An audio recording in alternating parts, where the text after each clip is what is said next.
خبر شامل کرتے ہیں شور کوٹ سے۔ ہمارے سی1 نیوز کے نمائندہ محمد زاہد سروہی سے۔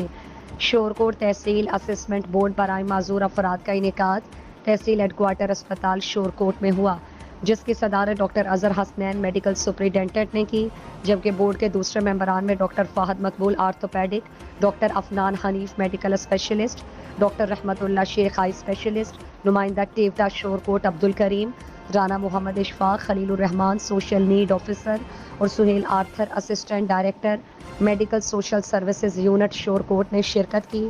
بورڈ میں 124 معذور افراد کی مختلف کیٹیگریز کی درخواستیں پیش کی گئیں۔ بورڈ نے 99 افراد کو معذور قرار دیا، 6 افراد معذوری کی کیٹیگری میں نہ آ سکے، جبکہ 19 افراد بورڈ میں حاضر نہ ہوئے۔ اس موقع پر ڈاکٹر اظہر حسنین نے بتایا کہ محکمہ صحت پنجاب اور محکمہ سوشل ویلفیئر اور بیت المال پنجاب کے تعاون سے تحصیل ہیڈ کوارٹر اسپتال شور کوٹ میں باقاعدگی سے معذور افراد کی اسسمنٹ کے لیے بورڈ کا انعقاد کیا جا رہا ہے۔ Sohail Arthur assistant director social welfare نے بتایا، جن افراد کو سرٹیفکیٹ جاری کیے جاتے ہیں ان کو باقاعدہ نادرہ دفتر شناختی کارڈ بنوانے کے لیے ریفر کیا جاتا ہے۔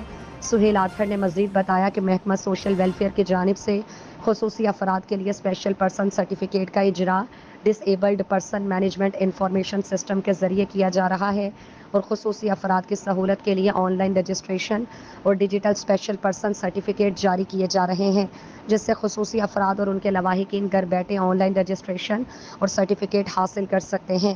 بہت شکریہ محمد زاہد سروہی، آپ ہمیں اپ ڈیٹ کر رہے تھے۔